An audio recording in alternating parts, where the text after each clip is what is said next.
Why was Socrates killed? Welcome to Think Like a Philosopher.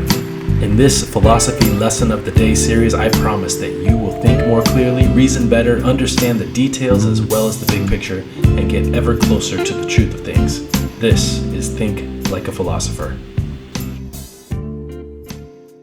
For today's Philosophy Lesson of the Day, Lesson number 12, we look at the question, why was Socrates killed? And we pull from the pages of my third book in the Think Like a Philosopher series, the book on Socrates. Let's get started. Getting the youth. This is secret number 3 for Socrates. For his greatest secret, he had a secret weapon, capturing the hearts and minds of the youth. Socrates warned his enemies that he had plenty of loyal young thinkers to defend him. Among them were people like Aristophanes, a playwright who wrote poems and comedies about Socrates, and Xenophon, who wrote 4 stories on Socrates and even tried helping him escape from jail in 399 BC. Aristophanes and Xenophon led the Socrates fan club. And then there was Plato. Plato, the great apologist. But Socrates' real secret weapon was his greatest student, Plato. He would write entire books on Socrates, and when he did, Plato was sure to defend his teacher and make the sophists look really bad in the process. Plato would become Socrates' great apologist. An apologist comes from a Greek word that means one who gives a defense. Here we've referenced a group called the Sophists, which we talked about in an earlier philosophy lesson of the day. For now, just know that they were enemies to Socrates. We go on. The mixed legacy of the Sophists. Despite what Plato would have to say about it, the Sophists were not all bad. They did plenty of work to further the study of things like practical wisdom, rhetoric, public speaking, words, and etymology. Etymology comes from a Greek word that means the study of word origins. Either way, Socrates infuriated the Sophists by claiming that he was smarter than them, and at the same time to not be smart at all. He not only sought out truth, he sought to reveal their ignorance. Socrates might have said something like this: I'm smarter than you because I know that I don't know anything. Leading out of ignorance. He knew that to truly be educated, you must acknowledge your own ignorance. In fact, educate means lead from ignorance. By redefining education as a move from darkness to light, Socrates created a new paradigm of education. Education was his arche. Now, those last 2 sentences are heavy. Let's break it down.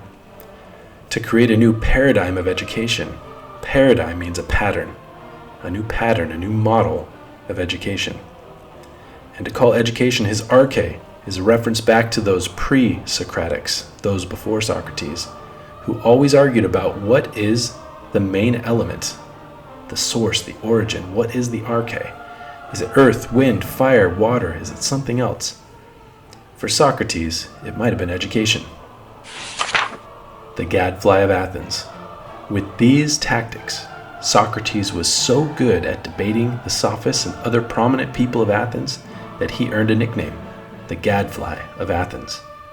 Like a gadfly, which is something like a horsefly, Socrates was always stinging his opponents with his wit, words, and rhetoric. Before long, Socrates was the big deal, not the Sophists. Now, why was Socrates killed? Flying too close to the sun. Do you know the story of Icarus from Greek mythology? He used wax wings to escape prison, but flew too close to the sun. This melted his wings, and Icarus fell to his death in the sea below.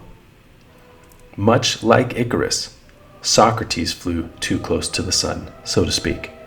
His influence was so great, and he had such a hold on young minds that his enemies had no choice but to end him. He was arrested. Death by way of hemlock. He was put on trial, charged with corrupting the youth of Athens. He was found guilty and was forced to drink poisonous hemlock. Socrates didn't resist. He knew this would make him a martyr and make his ideas even more impactful. Plato was there. he was ready to pick up a torch handed to him by Socrates. Plato was coming with a vengeance. He'd come with the biggest ideas yet. Martyr comes from a Greek word that means a witness or a testifier. Now, why didn't Socrates resist? Many believe that in this culture, you would have also had the option of exile. You could leave Athens and never come back. But Socrates was too virtuous for this option. He chose to drink the hemlock and face his death, rather than being exiled from the city that he loved. And thus we have answered the question, why was Socrates killed? We'll see you next time when we get into Plato and his big ideas. Thanks for watching. For this video, I borrowed from the pages of my book series, Think Like a Philosopher, which goes through the history of Western philosophy from its origins to the present. If you love what you see, check out the links below to find digital and printable copies of any and all of my books on the history of Western philosophy. There is a carefully crafted kids version and an outstanding, honest, older thinkers version for each part of the story. I promise that these books will help you to think more clearly, reason better, and get ever closer to the truth of things. With crystal clear, concise language, Greek and Latin translations, and original illustrations and graphics on each page to help you visualize abstract concepts, you will not be disappointed. Thank you for watching. Don't forget to like and subscribe. It supports the channel and ensures that you don't miss any new videos as they come out. See you next time.